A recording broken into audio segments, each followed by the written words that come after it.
कहानी की शुरुआत होती है जहाँ पर पहली बार एक लड़की बिना अंडरवियर के सो रही थी। जब ये लड़की गहरी नींद में थी तभी कोई इसका ब्लैंकेट खींच लेता है। इस चीज से उसकी आंख खुल जाती है और जैसे ही वो चेक करने के लिए उठती है तभी कोई पीछे से उसके बालों को पकड़कर उसे बेड पर पटक देता है और ऐसा करने वाला कोई और नहीं बल्कि खुद उसका पिता था। लड़की अपने पिता से पूछती है कि क्या बात है, लेकिन उसका पिता उसे कोई जवाब नहीं देता और अपनी बेटी के शरीर पर गंदी नजर डालता है। इसके बाद वो अपने चेहरे को अपनी बेटी के सामने लेकर आता है और उससे बोलता है कि मेरी बेटी कितनी बड़ी हो गई है। अब लड़की अपने बाप के मुंह से ऐसी बातें सुनकर डर जाती है। इसके बाद वो लड़की के बालों को छोड़कर उसके चेहरे को छूने लगते हैं। अब लड़की इससे डरकर रोने लगती है। अब ये लड़की समझ नहीं पा रही थी कि उसके साथ ये हो क्या रहा है और तभी इसके पिता यहाँ से चले जाते हैं। खैर अब अगली सुबह उस लड़की की माँ खाना बना रही होती है। उस लड़की का नाम मैरी था। वो यहाँ पर सोच रही थी कि कल रात को मेरे साथ जो हुआ क्या मुझे वो अपनी माँ को बताना चाहिए। तभी उसकी बहन भी सीढ़ियों से नीचे आ जाती है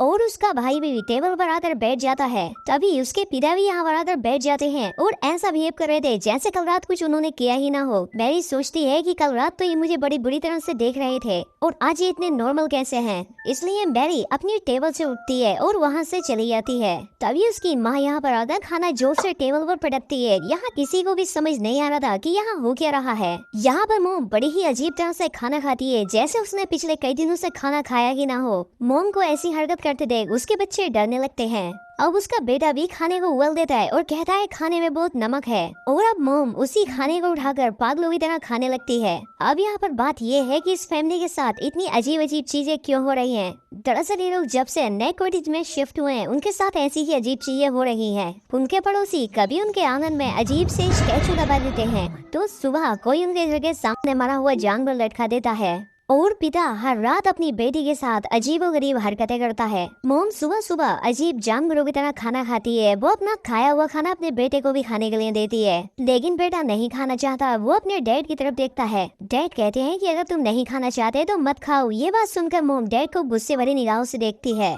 इसके बाद खाने को टेबल पर फेंक देती है और प्लेट्स को भी नीचे फेंक देती है। इससे बच्चे बहुत डर जाते हैं और मोम उन पर चिल्लाने लगती है। मोम अपने बेटे से कहती है कि जो मैं बनाती हूँ उसे चुपचाप खा लिया करो। वो इतनी जोर से चिल्लाती है कि उसका बेटा डर के मारे रोने लगता है। उन्हें समझ ही नहीं आ रहा था कि ये हो क्या रहा है, लेकिन ये तो बस अभी शुरुआत थी। मैरी बाथरूम में गर्म पानी से नहा रही थी तभी उसके पास कोई आकर खड़ा हो जाता है। जब वो शीशे को साफ करती है तो वो डर जाती है। उसकी जुड़वा बहन उसे डरा देती है, लेकिन उसकी बहन उससे सिर्फ मजाक कर रही थी। इसके बाद ये दोनों बहनें अपने कमरे में चली जाती हैं, जहाँ पर मेरी अपनी बहन को बताती है कि हर रात कैसे उसके डैड उसके रूम में आकर उसके साथ अजीबोगरीब हरकतें करते हैं। मैरी को ये बात सुनकर यकीन नहीं होता कि ये सब उसकी बहन के साथ भी हो रहा है। तभी उनके डैड भी वहाँ पर आ जाते हैं। ये दोनों बहनें जो आपस में बात कर रही थी, इनके डैड ने भी वो सब सुन लिया था। यहाँ पर डैड उनसे कुछ पूछने लगते हैं और इतने में ही वो एक चाकू निकाल कर उन पर अटैक कर देते हैं। मैरी उन्हें धक्का देकर गिरा देती है और इसके बाद ये दोनों बहनें यहाँ से भाग जाती हैं। लेकिन तभी अचानक से फिर से उनके डैड उनके सामने आ जाते हैं और मैरी के बालों को पकड़ लेते हैं। वो कुछ देर के लिए इन दोनों को देखते हैं। इसके बाद मैरी को नीचे फेंक देते हैं। मैरी सीढ़ियों पर जाकर गिरती है और वहीं पर बेहोश हो जाती है। मैरी की बहन एना डरकर वहाँ से भागने लगती है। जब वो पीछे मुड़कर देखती है तो वो पाती है कि उसके डैड उसके पीछे नहीं आ रहे हैं। डैड स्टोरेज रूम में जाते हैं और वहाँ से एक बड़ा सा हथौड़ा लेकर बाहर आते हैं। दूसरी तरफ मैरी को भी होश आ जाता है और वो अपनी बहन को ढूंढने लगती है। तभी उसे लगता है कि उसके पीछे कोई है और जब वो पीछे मुड़कर देखती है तो वो पाती है कि उसके डैड हथौड़ा लेकर उसके पीछे खड़े थे। अब वो हथौड़ा लेकर मैरी पर हमला करने ही वाले होते हैं कि तभी एना जोर से चिल्लाती है, जिससे डैड रुक जाते हैं। एना एक बेड से अपने डैड के मुंह पर जोर से मारती है, लेकिन उसके डैड को कुछ भी नहीं होता और इसके बाद वो उस पर भी हथौड़े से हमला करते हैं। लेकिन एना नीचे झुक जाती है और हथौड़ा दरवाजे पर लग जाता है। तभी नीचे से एक जानी बेचानी सी आवाज आती है। वो आवाज किसी और की नहीं होती बल्कि उनके डैड की थी, जो कि ऊपर आ रहे थे। डैड की आवाज सुनकर ये आदमी हथौड़े को नीचे फेंककर दूसरे रूम में चला जाता है। तभी डैड ऊपर आते हैं, जो कि काफी डरे हुए थे। वो अपनी बेटियों को देखते हैं जो कि उनसे डरकर पीछे हट रही थी। डैड का पैर हथौड़े पर आता है और वो उस दीवार पर हुआ बड़ा सा छेद भी देखते हैं। डैड अपनी बेटियों से कहते हैं कि क्या तुम दोनों यहाँ पर लड़ाई कर रही थी, लेकिन वो दोनों कोई जवाब नहीं देती। और तभी उनका भाई अपने कमरे से निकल कर यहाँ पर आता है। मैरी और एना उसे वहाँ से भागने के लिए कहती है और तभी एक औरत उस हथौड़े को उठा लेती है, जो कि उनकी माँ थी। उनके डैड मुड़कर अपनी वाइफ को देखते हैं, जो कि उनके पास आती है और अचानक से उन पर हमला करने लगती है। डैड उसे रोकने की कोशिश भी करते हैं, लेकिन वो उसे धक्का मार कर गिरा देती है। यहाँ पर मोम बहुत ही एबल सी स्माइल करती है और टूटे हुए कांच पर पैर रखकर अपने रूम में चली जाती है। तभी नीचे से फिर से एक औरत की आवाज आती है, जो कि और कोई नहीं बल्कि इनकी असली मोम थी। वो ऊपर आती है और इन सबसे पूछती है कि यहाँ क्या हो रहा है, लेकिन सब उनसे डरने लगते हैं। डैड डरते हुए रूम का दरवाजा खोलते हैं, लेकिन रूम में कोई भी नहीं होता, पर डैड फ्लोर पर पड़े हुए हथौड़े को देखते हैं। इसके बाद मोम अपनी बेटियों के पास जाती है और उनसे पूछती है कि क्या हुआ, लेकिन एना और मेरी अपनी मोम से डर रही थी। अब अगले दिन डैड अपने भाई को घर बुलाते हैं। उनका भाई चर्च का एक फादर था। अगले दिन वो इनके घर आता है। फादर उन्हें ऐसी ही अजीब घटनाओं के बारे में बताता है, लेकिन उसका बड़ा भाई इस सब पर विश्वास नहीं करता था। रात को ये लोग डिसाइड करते हैं कि ये लोग सभी एक रूम में एक साथ सोएंगे। आधी रात में उनके छोटे बच्चे को टॉयलेट आती है और वो बिना किसी को परेशान किए खुद अकेला ही बाथरूम में चला जाता है। तभी हुबहू उसके जैसे दिखने वाला बच्चा रूम में आता है। वो बच्चा एक चाकू उठाता है और अजीब सी स्माइल करता है। वो फादर को मारना चाहता था, लेकिन वो उसे नहीं मारता। ऐसा लग रहा था जैसे उसे किसी चीज ने रोक दिया हो। तभी फादर अपनी आँख खोलते हैं और फादर की वजह से ही ये लोग एक रात चैन की नींद ले पाए थे। अब क्योंकि फादर अकेले इस चीज से नहीं डर सकते थे, इसीलिए वो अपनी एक सीनियर की हेल्प मांगते हैं। सभी सीनियर आपस में बैठकर बात करते हैं कि आखिर इस फैमिली के साथ हो क्या रहा है, और ये सभी लोग एक्सोर्सिज्म करने का प्लान बनाते हैं। ये फादर अपने काम में काफी माहिर होता है और इसके काफी चाहने वाले भी थे। शाम को फादर्स की टीम उनके घर जाने के लिए निकलती है, लेकिन रास्ते में कौआ उनकी गाड़ी के कांच पर अटैक करके उसे तोड़ देता है, जिससे गाड़ी का बैलेंस बिगड़ जाता है और गाड़ी एक गड्ढे में जाकर क्रैश हो जाती है। दूसरी तरफ डैड अपनी बेटी मेरी को बेड से बांध देता है। यहाँ पर मोम उसे समझाने की कोशिश करती है, लेकिन वो कहता है कि ये सब ठीक करने का बस यही एक रास्ता है। अब आधी रात में फादर खून से लथपथ होकर उनके घर आते हैं और बताते हैं कि सभी फादर्स मारे जा चुके हैं, इसलिए अब जो भी करना है वो हमें ही करना होगा। यहाँ पर मैरी को बेड से बंधा हुआ देखकर वो अपना काम करना चाहते थे, लेकिन उन्हें इसमें डर लग रहा था, क्योंकि लास्ट टाइम जब उन्होंने एक्सोर्सिज्म करने की कोशिश की थी तो शैतान ने फादर की पूरी फैमिली को मार दिया था।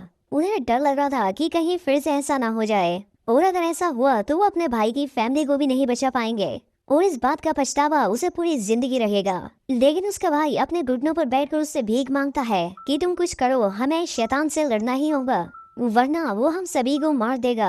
ये बात सुनकर फादर कैंडल जलाता है और मैरी के ऊपर होली वाटर को छिड़कता है।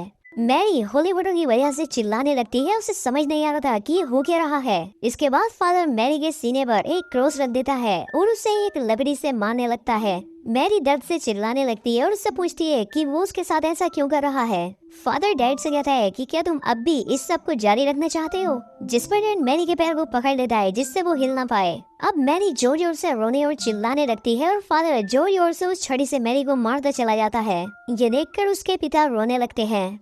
इसके बाद फादर दूसरी वुडन स्टिक निकालता है और उससे मैरी को मारने लगता है। मैरी दर्द के मारे बेहोश हो जाती है, और वहीं दूसरी तरफ जहां एक्सीडेंट हुआ था वहां पर पुलिस की टीम जाती है। जैसे ही वो फादर की टीम को गाड़ी से निकालती है, उस गाड़ी में ब्लास्ट हो जाता है। उन सभी फादर में डैड का भाई भी बेहोश होता है, जिसका मतलब ये था कि वो आदमी जो कि मैरी के घर है वो उसका अंकल नहीं बल्कि खुद ही शैतान है, जो कि मैरी को लगातार पीटे जा रहा है।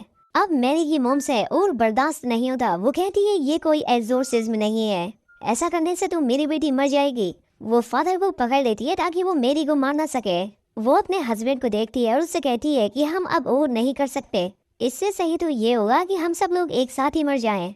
लेकिन तभी ये अपनी वाइफ को धक्का मार देता है और अपने भाई से रिचुअल कंटिन्यू करने को कहता है। तभी उस आदमी को एक आवाज सुनाई देती है जो कि उससे कह रही थी कि वो एक डरपोक आदमी है और वो गलत का साथ दे रहा है। और तभी जैक को सब समझ आने लगता है। वो अपनी वाइफ का गला दबाने लगता है और फादर एक खतरनाक सी स्माइल करता है। अब वाइफ एक कांच के गिलास को उठाती है और अपने हस्बैंड के सिर पर दे मारती है, लेकिन वो भी अपनी वाइफ को दीवार पर पटक देता है, जिससे कि उसे बहुत चोट आती है।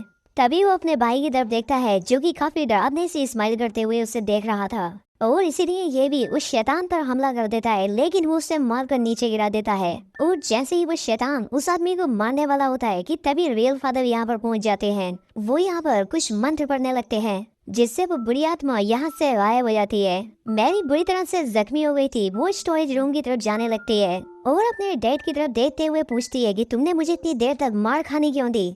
तभी फादर मैरी के सामने एक मिरर रखते हैं जिससे कि उसकी बॉडी से शैतान निकलकर बाहर आ जाता है। फादर उस शैतान को अपने शरीर के अंदर ले लेता है और अपने भाई से उसे मारने के लिए बोलता है, जिस पर उसके भाई टूटे हुए क्रॉस को उसके सीने में घुसा देता है, जिससे फादर और वो शैतान दोनों ही एक साथ मर जाते हैं। और इसी के साथ इस मूवी का भी यहाँ पर एंड हो जाता है। तो दोस्तों उम्मीद करता हूँ कि आपको एक्सप्लेनेशन पसंद आई होगी। अगर वीडियो अच्छी लगी हो तो वीडियो को लाइक और चैनल को सब्सक्राइब जरूर करें।